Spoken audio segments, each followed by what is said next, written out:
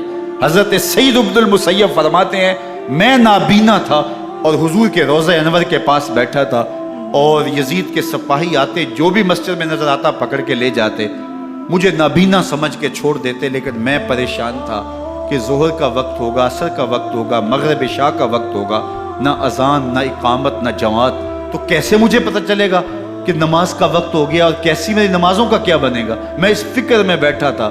لم ازل اسمع الاذان والاقامت من قبر رسول اللہ صلی اللہ علیہ وآلہ وسلم۔ فرماتے ہیں جب بھی پھر نماز کا وقت آیا، گنبد خضرا سے اذان کی بھی آواز آئی، اقامت کی بھی آواز آئی۔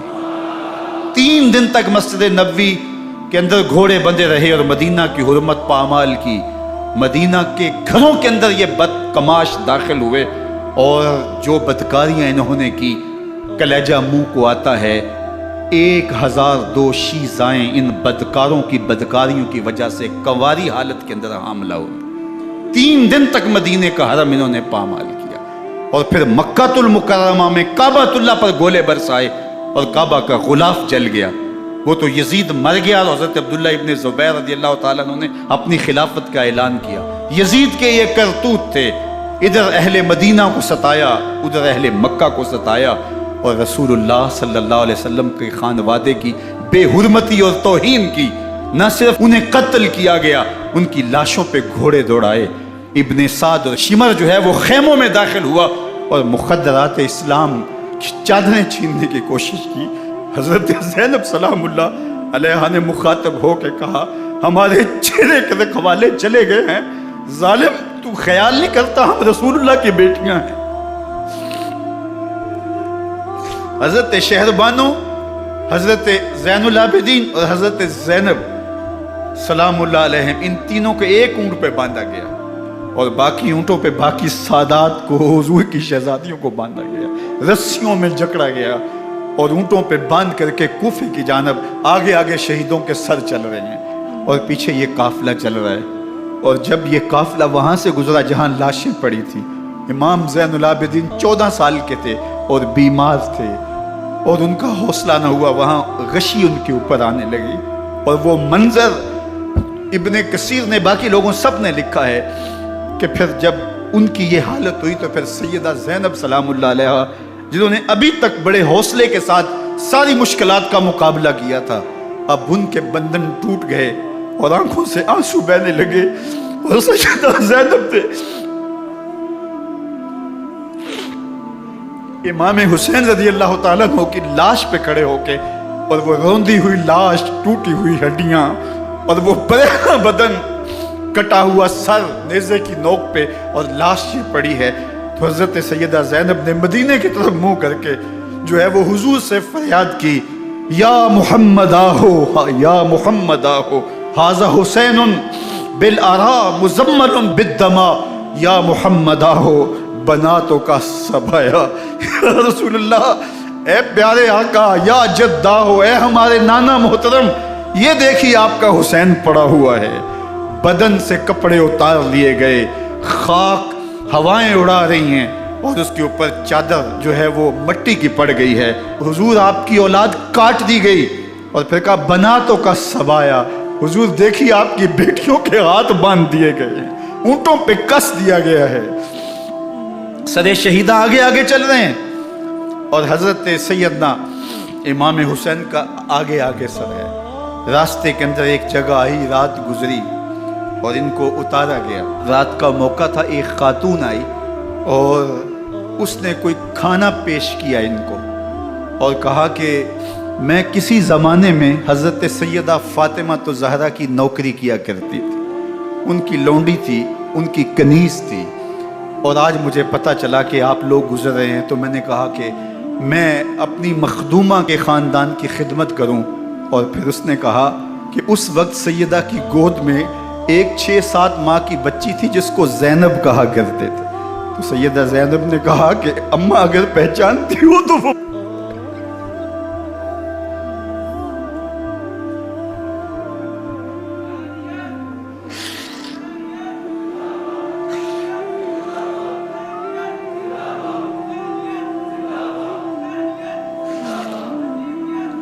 یہ تاراج اور لٹا ہوا کارواں پھر وہاں سے کوفے میں کیسے پہنچا، اور کوفے کے اندر سیدہ زینب سلام اللہ علیہا نے وہ یزید کے دربار میں، ابن زیاد کے دربار میں وہ جرأت آمیز جو باتیں کہیں، اللہ اکبر، زینب کی زبان میں علی کی خطابت بول رہی تھی، اور پھر دشمن اور دوست سارے رونے لگے، اور وہ کیا دل گداز منظر تھے۔ اور پھر یہ سروں کا قافلہ اور سادات کرام کا مشکیں کسی ہوئی ہیں اور اونٹوں پہ باندھے ہوئے، ان کو وہاں سے پھر قادسیہ، اور قادسیہ سے پھر دمشق یزید کے دربار میں پہنچایا گیا، اور وہاں سے یہ لٹے ہوئے خانمہ برباد تاراج لوگ مدینہ المنورہ میں کیسے پہنچے، اور اہل مدینہ نے کیسے استقبال کیا، اور وہ منظر کتنا دل گداز تھا جب اہل مدینہ زینب سے پوچھتے تھے زینب حسین کہاں ہے؟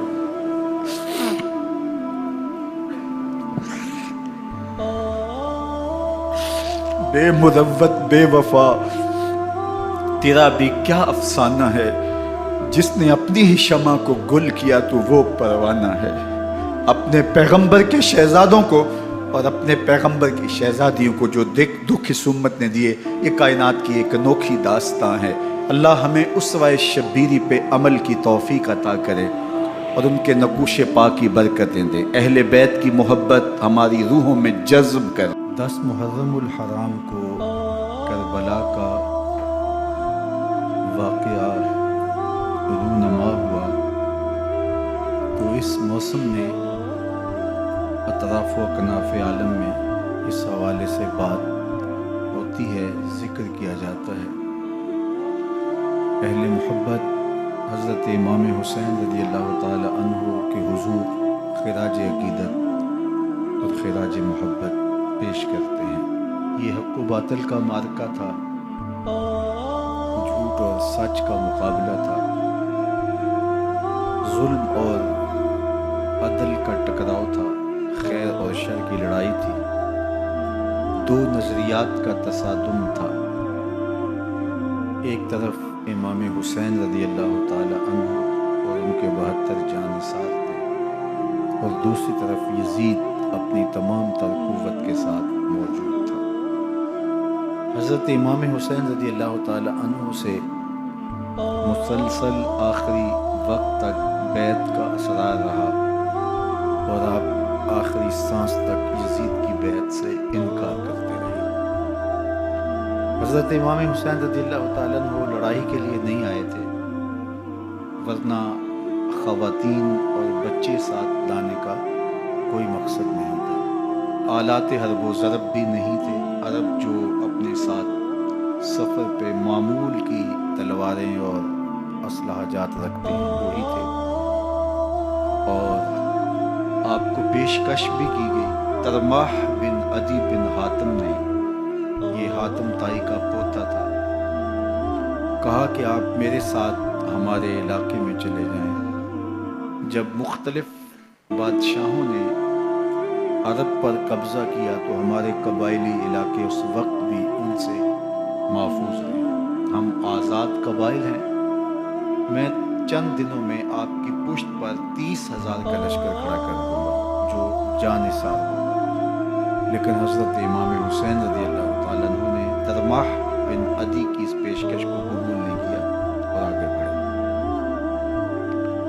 دشت نینوا میں، جسے دشت کربلا بھی کہتے ہیں، حر بن یزید ریاحی 500 سواروں کو ساتھ لے کر کے حضرت امام حسین کو محصور کر دیتا ہے، اور پھر یزید کا لشکر وہاں جمع ہونا شروع ہو جاتا ہے۔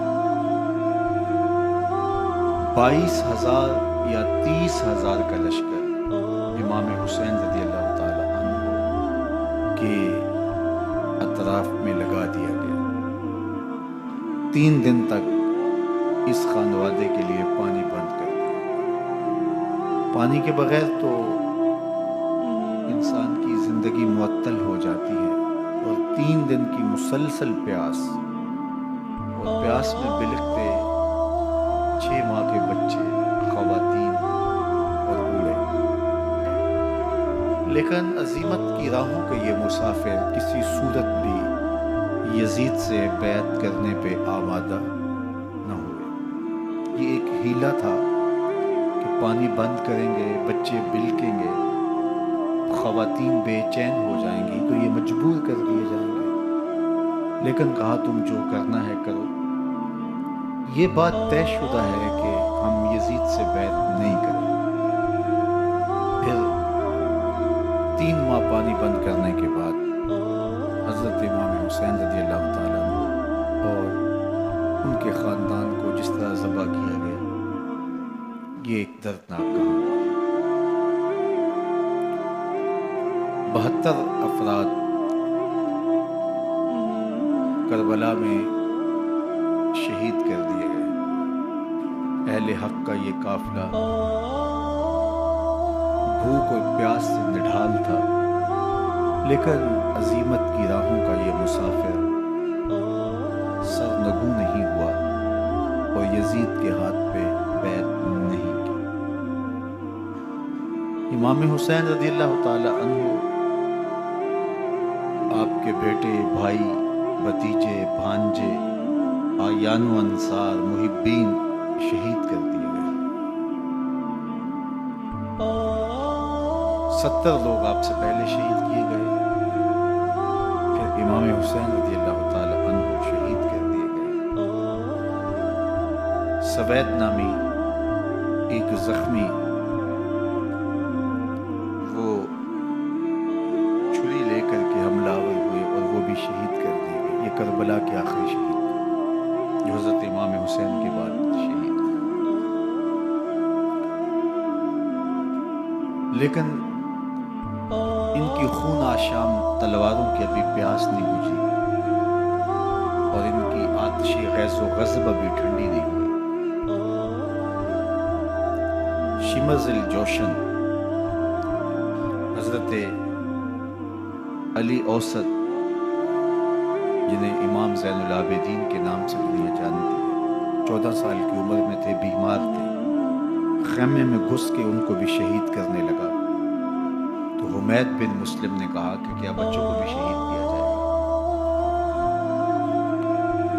تو وہ رک گیا۔ عمر بن سعد کے حکم نامے سے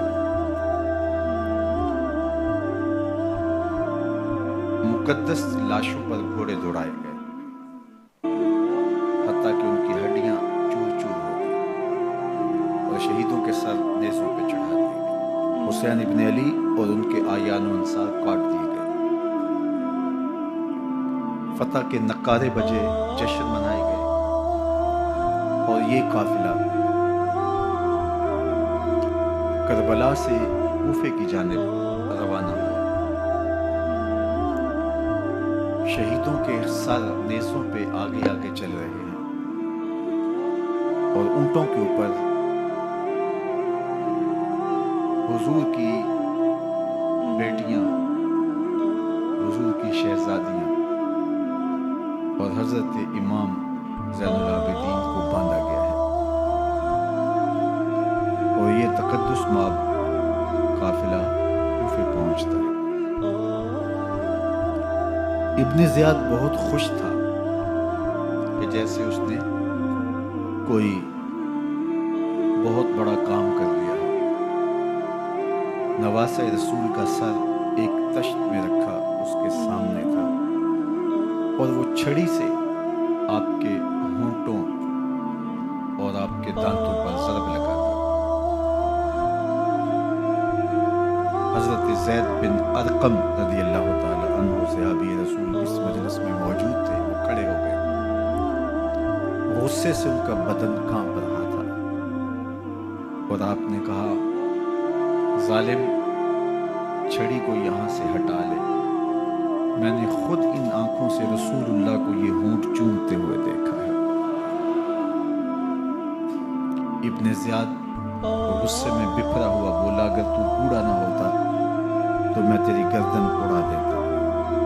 حضرت زید بن ارقم روتے ہوئے دربار سے باہر نکلے، اور ساتھ اہل کوفہ کو مخاطب کر کے کہا کہ اہل کوفہ، تم نے حسین ابن علی کو شہید کر دیا، اور ابن مرجانہ کے غلام بن گئے۔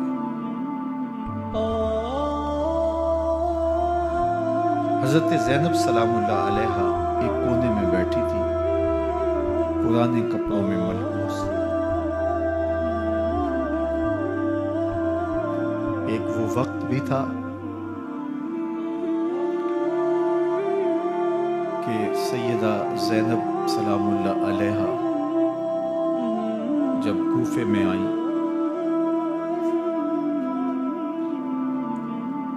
سیدنا علی المرتضیٰ کے زمانے میں ان کے دور خلافت میں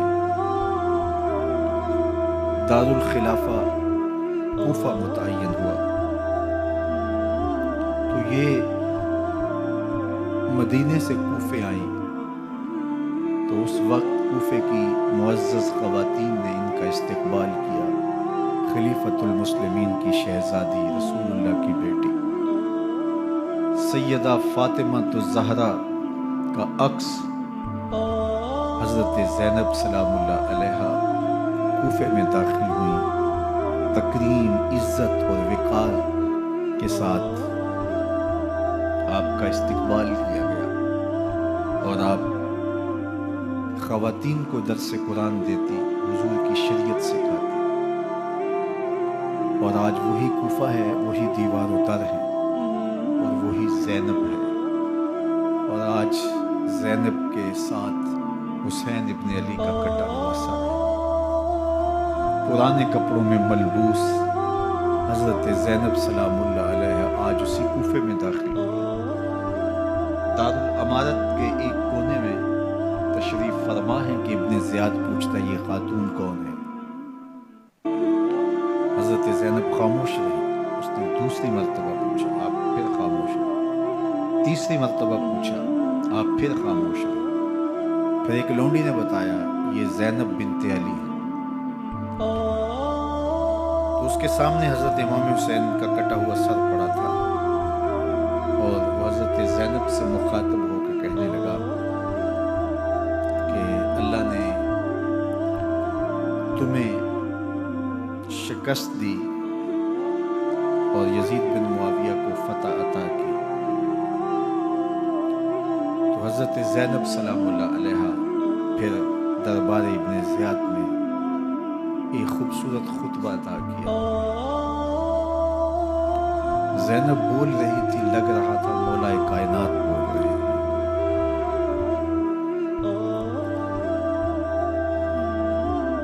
یہ خطبہ بامر مجبوری تھا، ابن زیاد کی خرافات کا جواب تھا۔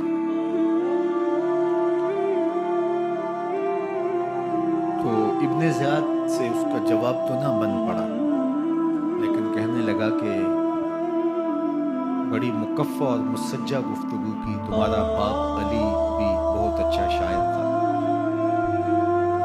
تو سیدہ زینب سلام اللہ علیہا نے فرمایا، ہمیں مکفہ گفتگو سے کیا غرض، یہ تو ایک حقیقت ہے جو ہم نے بیان کی۔ تو حضرت علی اوسط امام زین العابدین بھی پاس تھے، تو دیکھ کر کے کہنے لگا کہ یہ لڑکا کون ہے؟ تو فرمایا میں علی بن حسین ہوں۔ تو کہا کہ انہیں تو قتل کر دیا گیا۔ کہا وہ میرے بھائی تھے اور ان کا نام بھی علی تھا، میرا نام بھی علی ہے۔ تو اس نے کہا کہ اس لڑکے کو لے جاؤ اور قتل کر دو۔ حضرت زینب علی اوسط امام زین العابدین کے ساتھ چمٹ گئی اور کہا کہ اگر تم اسے قتل کرو گے تو اس کے ساتھ مجھے بھی قتل کرنا ہوگا۔ تو ابن زیاد کہنے لگا کہ یہ عورت سچ کہتی ہے، واقعی اس کے جذبات یہی ہیں۔ اور الصلاۃ جامعہ کی پکار کے ساتھ مسجد کوفہ میں آ گیا۔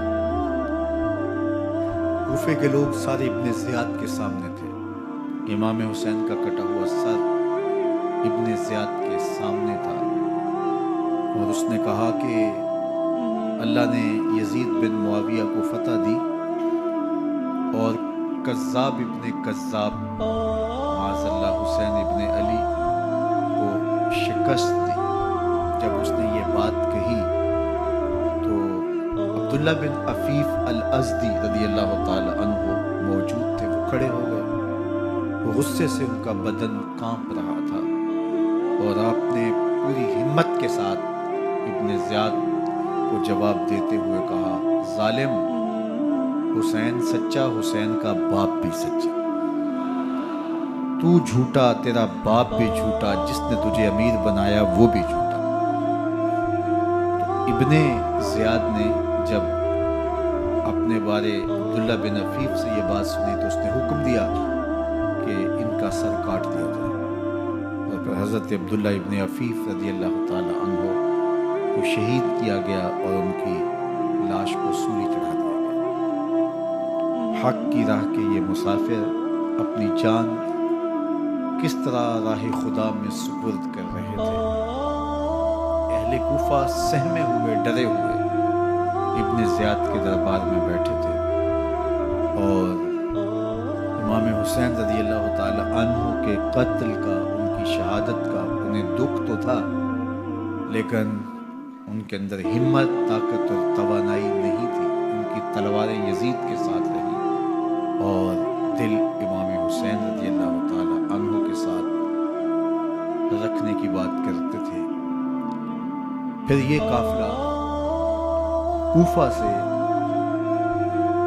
چلتے چلتے دمشق کی جانب عازم سفر ہوا۔ ایک اونٹ پہ تین لوگوں کو سوار کیا گیا تھا۔ امام زین العابدین کو سوار بھی کیا گیا اور بدن پر زنجیریں بھی باندھی گئی، جکڑ کر کے سواری پہ بٹھایا گیا۔ اللہ اکبر! جہاں جہاں سے یہ لوگ گزرتے، لوگوں کو ان کی حالت پہ رحم آتا۔ بہت سارے لوگ نہیں جانتے تھے یہ کون ہے۔ عمومی طور پہ راستوں میں یہی بتایا گیا کہ کچھ باغی لوگ ہیں جنہوں نے حکومت سے بغاوت کی، تو ان کے کیفر کردار تک پہنچا دیا گیا۔ راستے میں ایک گرجا گھر آیا اور وہاں یہ لوگ رات رکتے ہیں۔ گرجا گھر کی دیوار پہ لکھا ہوا تھا، اترجو امت قتلت حسینہ شفاعت جدہ یوم الحساب۔ کیا وہ امت جنہوں نے حسین ابن علی کو شہید کیا، قیامت کے دن انہی کے نانے سے شفاعت مانگیں گے؟ کس منہ سے شفاعت طلب کریں گے؟ اسی حسین ابن علی کے نانا سے، جن کے بیٹے کو، جن کے شہزادے کو، نواسے کو ان لوگوں نے شہید کیا۔ جب یہ تقدس مآب قافلہ دمشق پہنچا تو راستے میں ایک شخص قرآن مجید کی تلاوت کر رہا تھا، اپنے مکان کی چھت پہ بیٹھ کے تلاوت کر رہا تھا، اور یہ قافلہ اس طرح سے گزر رہا تھا کہ شہیدوں کے کٹے ہوئے سر نیزوں کی نوک پہ تھے، اور عصمت شیار خواتین اور امام زین العابدین اونٹوں پہ بندھے ہوئے تھے۔ تو پڑھنے والا تلاوت کر رہا تھا کہ کہف اور رقیم یہ ہماری نشانیوں میں سے بڑی عجیب نشانیاں ہیں۔ تو جب وہ پڑھ رہا تھا تو سر حسین سے آواز آئی، یا تالی القرآن، اے قرآن پڑھنے والا، اصحاب کہف سے زیادہ عجیب قتلی و حملی، میرا قتل کرنا اور نیزے کی نوک پہ چڑھایا جانا۔ یہ قافلہ یزید کے دربار میں پہنچتا ہے۔ یزید بہت خوش ہوا اور اس نے حضرت امام زین العابدین رضی اللہ تعالیٰ عنہ سے کہا کہ تمہارے باپ نے میری حکومت کے خلاف بغاوت کی اور وہ اپنے انجام کو پہنچا۔ تو آپ نے جواب میں قرآن مجید کی آیات کی تلاوت کی اور اہل بیت کے مناقب اور فضائل بیان کیے۔ سیدہ زینب سلام اللہ علیہا کا ایک خطبہ اہل بیت کی عظمت، مناقب اور فضائل میں یزید کے دربار میں اپنی انوکھی اور البیلی شان رکھتا ہے۔ یزید پہلے تو خوش ہوا، لیکن جب اس نے لوگوں کے چہرے دیکھے تو وہ پریشان ہو گیا، حتیٰ کہ یزید کے دربار میں ایک عیسائی سفیر آیا ہوا تھا، تو اس نے جب کٹے ہوئے سر دیکھے اور خستہ حال سادات کی شہزادیوں کو دیکھا تو اس نے کہا یہ کون لوگ ہیں؟ تو اسے بتایا گیا تو اس نے بڑے تعصف کا اظہار کیا، کہا کتنے بد نصیب لوگ ہو، ہمارے پاس حضرت عیسیٰ علیہ السلام کے گدھے کا کھر موجود ہے اور ہم اسے بھی عزت کی جگہ پہ رکھے ہوئے ہیں، اور تم کتنے بدبخت ہو اپنے رسول کے نواسے کو شہید کر دیا۔ بے مروت بے وفا تیرا بھی کیا افسانہ ہے، جس نے اپنی ہی شمع کو گل کیا تو وہ پروانہ ہے۔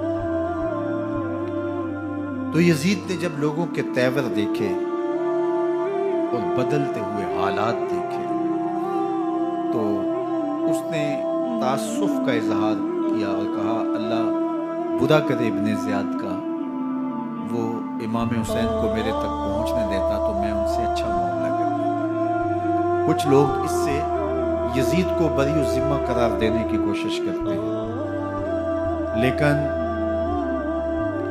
یزید کے اپنے حکم سے سب کچھ ہوا۔ ابن اسیر نے لکھا ہے کہ جب یزید مرا تو ابن زیاد دمشق آ رہا تھا، اس کے ساتھ مسافر بن شریح بھی تھا، تو اچانک وہ کچھ سوچنے لگا۔ تو مسافر بن شریح نے کہا کہ ابن زیاد میں تمہیں بتاؤں تم کیا سوچ رہے ہو؟ کہا بتاؤ۔ کہا تم یہ سوچ رہے ہو کہ میں نے نواسہ رسول کو شہید کیوں کیا؟ تو کہنے لگا کہ یہ مجھے یزید کا حکم تھا، اور اگر میں نواسہ رسول کو شہید نہ کرتا تو وہ مجھے قتل کر دیتا۔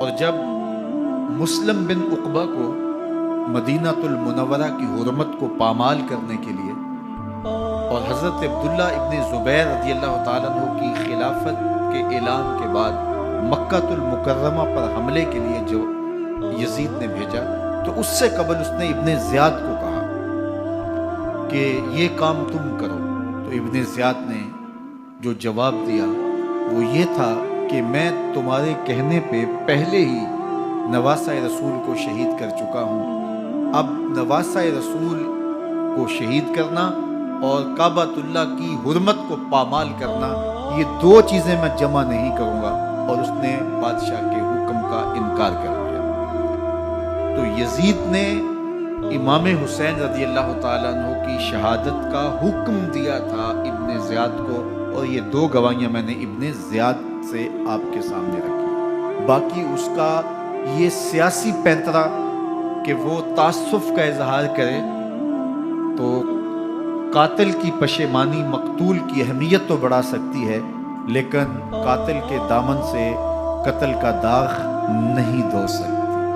تو حضرت امام حسین رضی اللہ تعالی عنہ کا قتل یزید کو اب نظر آ رہا تھا مجھے بہت مہنگا پڑے گا، آخرت تو برباد ہوئی دنیا بھی میں نے برباد کر لی، اور میری حکومت بھی مستحکم نہیں رہ سکے گی۔ تو اب اس نے یہ کہنا شروع کر دیا کہ خدا برا کرے ابن مرجانہ کا کہ وہ راستہ دے دیتا اور امام حسین کو میرے تک پہنچ دیتا۔ حضرت امام زین العابدین سے اب وہ لجاجت کرنے لگا اور کہنے لگا کہ حضرت آپ کچھ ارشاد فرمائیے۔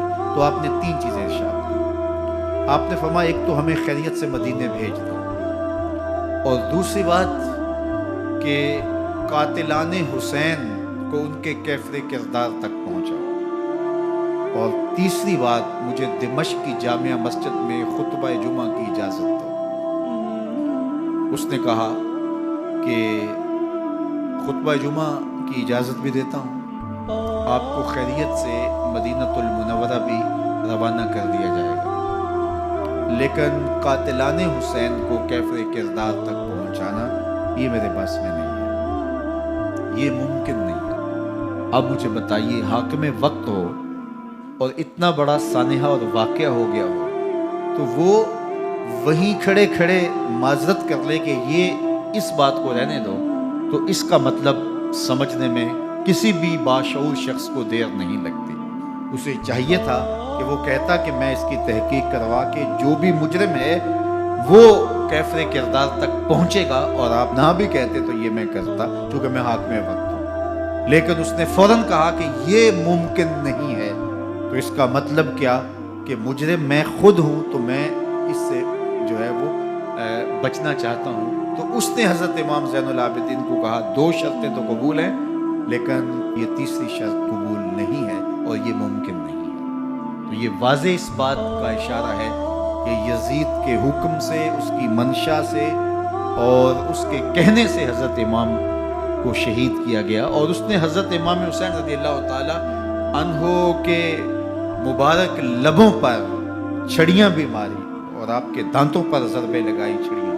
وہ تو ایک صحابی وہاں موجود تھے جو کھڑے ہو گئے، انہوں نے کہا ارفع ھذا القدیب عن ھاتین الشفتین، ان ہونٹوں سے چھڑی ہٹا لے، میں نے ان آنکھوں سے رسول اللہ کو یہ ہونٹ چومتے ہوئے دیکھا۔ اس طرح ابن زیاد کے دربار میں ہوا تو یہاں بھی ہوا۔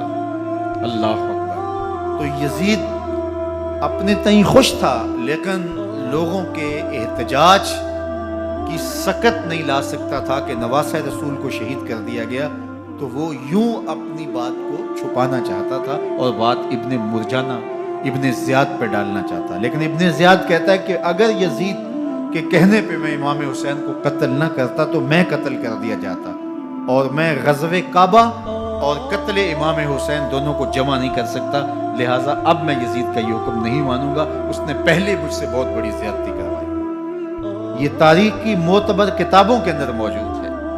اب یزید نے کہا دو باتیں مان لیتا ہوں، آپ کو مدینہ المنورہ بھی رخصت کر دیتے ہیں، اور دوسرا آپ کو مسجد دمشق میں خطبہ کی اجازت بھی دیتے ہیں۔ اللہ اکبر۔ یہ وقتی تصرف تھا اس کا، ورنہ یہ کون ہے اجازت دینے والا؟ منبر تو حسین ابن علی کے نانے کا ہے۔ خیر، مسجد دمشق میں گئے، لوگوں کا ہجوم تھا، حضرت امام زین العابدین منبر پہ جلوہ فراز ہوئے۔ خطابت تو ان کے گھر کی لونڈی ہے، تو جب آپ نے کھڑے ہو کر کے خطبہ دیا اور فضائل و مناقب اہل بیت بیان کیے، لوگوں کے سینوں کے اندر آتش محبت اہل بیت کی جوش مارنے لگی۔ یزید ڈر گیا کہ اگر کچھ دیر خطبہ جاری رہا تو کہیں ایسا نہ ہو کہ لوگ میرے خلاف اٹھ کھڑے ہوں، تو اس نے مؤذن کو اشارہ کیا اور وہ اذان دینے لگا۔ تو اس نے کہا اللہ اکبر اللہ اکبر۔ تو حضرت امام زین العابدین نے کہا اس میں کوئی شک نہیں کہ اللہ سب سے بڑا ہے۔ پھر کہا اشہد اللہ الہ الا اللہ۔ تو امام زین العابدین نے فرمایا کہ ہم نے اس بات کی اپنے خون سے گواہی دی ہے کہ اللہ کے علاوہ کوئی معبود نہیں۔ پھر اس نے کہا اشہد ان محمد رسول اللہ۔ تو حضرت امام زین العابدین نے یزید کی آنکھوں میں آنکھیں ڈال کے کہا یزید دیکھ اذان میں تیرے نانے کا نام ہے یا میرے نانے کا نام ہے؟ تو حسین ابن علی رضی اللہ تعالیٰ عنہ کا نام کبھی بھی مٹنے والا نہ زیاد کا وہ ستم رہا نہ یزید کی رہی وہ جفا، رہا تو نام حسین جسے زندہ رکھتی ہے کرم۔ یزید نے امام حسین رضی اللہ تعالیٰ عنہ کو راستے سے ہٹا دیا۔ اس کا خیال تھا کہ یہ باغی ہیں اور میں ان کو کچل دوں۔ حضرت امام حسین شہید کر دیے گئے، ان کا خاندان شہید کر دیا گیا۔ صرف 14 سال کے امام زین العابدین رضی اللہ تعالیٰ عنہ اس حادثے میں، اس واقعہ میں جو ہے وہ بچے، اور سب سے زیادہ دکھ اپنی آنکھوں سے انہوں نے دیکھے۔ کربلا کا منظر بھی دیکھا، کوفے کا دارالعمارہ بھی دیکھا، اور دمشق کا دربار یزید بھی دیکھا، اور پھر یہاں سے مدینے پہنچ کر اہل مدینہ سے جو سامنا ہوا امام زین العابدین نے وہ لمحے بھی دیکھے۔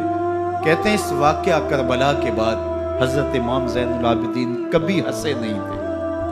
جب بھی پانی پینے لگتے تو رو پڑتے، انہیں شاید سکینہ کی پیاس یاد آ جاتی تھی۔ امام زین العابدین کا رنگ زرد ہو جاتا جب کربلا کی یاد آتی، اور بسا اوقات شہر سے وحشت ہونے لگتی اور دور باہر نکل جاتے اور جا کر کے وہاں خیمہ گاڑ لیتے اور مہینہ مہینہ وہاں ذکر و فکر اور عبادت میں لگے رہتے۔ امام زین العابدین کے ہاتھوں میں ہتھ کڑیاں، پاؤں میں زنجیریں، اور اونٹ پہ باندھ کر کے جب حضرت امام زین العابدین کو شہیدوں کی لاشوں کے قریب سے گزارا گیا تو غشی پہ غشی طاری ہو رہی تھی امام زین العابدین پہ، اور وہ گھڑیاں بھی امام زین العابدین پر کتنی دردناک تھیں کہ جب شہزادیاں اونٹوں کے ساتھ باندھی گئی تھی اور امام زین العابدین اپنے بابا کا سر اپنے سامنے چلتا ہوا دیکھتے تھے، اور یہ دردناک لمحے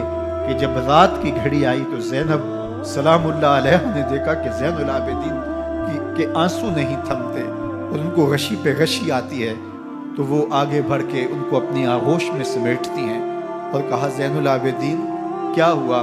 کہا کہ پھپھو جان اگر ہو سکے تو بابا کا سر کچھ دیر کے لیے میری گود میں نہیں آ سکتا ہے۔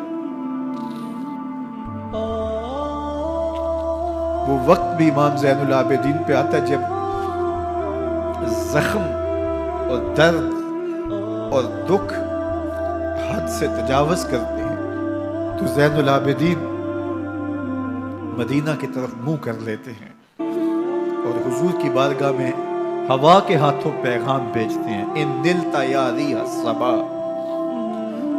یوما الی ارض الحرم بلغ سلامی روزتن فیہا النبی المحترم یا رحمتا للعالمین ادرک لزین العابدی محبوس عید الظالمی فی الموکب والمزدحم۔ امام زین العابدین نے یہ سارا دردناک منظر اپنی آنکھوں سے دیکھا اور یہ سارے دکھ سہے۔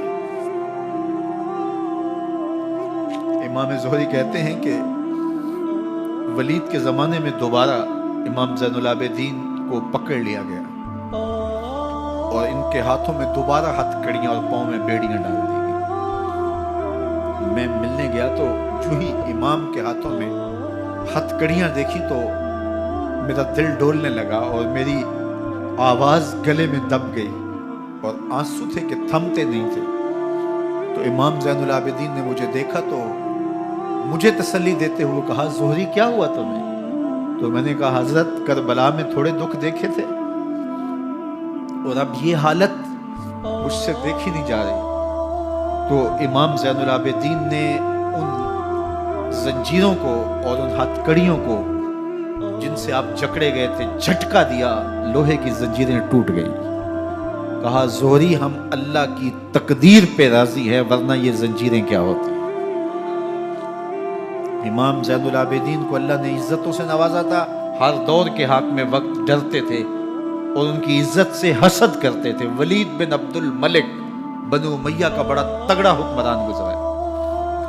ایک دن طواف کرتے کرتے حجر اسود کے سامنے آیا، اس کے دل میں آیا کہ میں حجر اسود کو بوسہ کروں، لیکن رش اتنا تھا کہ آگے بڑھنے کی ہمت نہ ہوئی اور پیچھے ہٹ کے کھڑا ہو گیا کہ رش کم ہوتا ہے تو میں حجر اسود کو چومتا ہوں۔ اتنے میں امام زین العابدین رضی اللہ تعالی عنہ وہ بھی طواف کرتے کرتے حجر اسود کے قریب آئے، ایک لمحے کے لیے توقف کیا، لوگوں نے راستہ چھوڑ دیا۔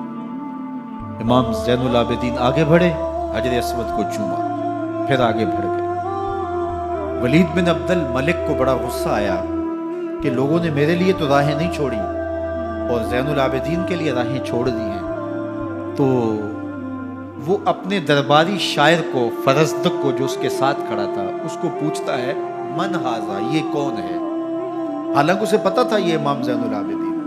بعض اوقات سوال تفہیم کے لیے کیا جاتا ہے، سمجھنے کے لیے کیا جاتا ہے، اور بعض اوقات سوال تحقیر کے لیے کیا جاتا ہے۔ جس طرح کسی شخص کو آپ پسند نہ کرتے ہو اور وہ کوئی کام کرے تو آپ کہتے ہیں یہ کون ہے، یہ کون ہے؟ تو اس نے کہا من ھذا، یہ کون ہے؟ اب فرزدق شاعر تھا اور درباری شاعر تھا، اسے اچھی طرح پتا تھا کہ من ھذا سے بادشاہ کیا سننا چاہتا ہے، لیکن آج اس کی غیرت ایمانی جاگی۔ بادشاہ نے کہا من ھذا، یہ کون ہے؟ تو فرزدق نے بادشاہ کی آنکھوں میں آنکھیں ڈال کے کہا بادشاہ تو نہیں جانتا یہ کون ہے؟ اس کو تو بطحا کے سنگ ریزے بھی جانتے ہیں، اس کو تو زمین والے بھی جانتے ہیں، آسمان کے فرشتے بھی جانتے ہیں۔ یہ فاطمہ کا بیٹا ہے، یہ علی کا شہزادہ ہے، یہ رسول اللہ کا نواسہ ہے۔ تیرا من ھذا کہنا اس معرفہ کو نکرا نہیں کرے گا، یہ کل بھی معرفہ تھا، یہ آج بھی معرفہ ہے۔ کھڑے کھڑے امام زین العابدین کی شان میں ایک طویل قصیدہ لکھ دیا۔ بادشاہ تو اس سے کچھ اور سوچ رہا تھا، الٹ ہو گیا، اس نے ایک فرزدق کو جیل میں ڈال دیا۔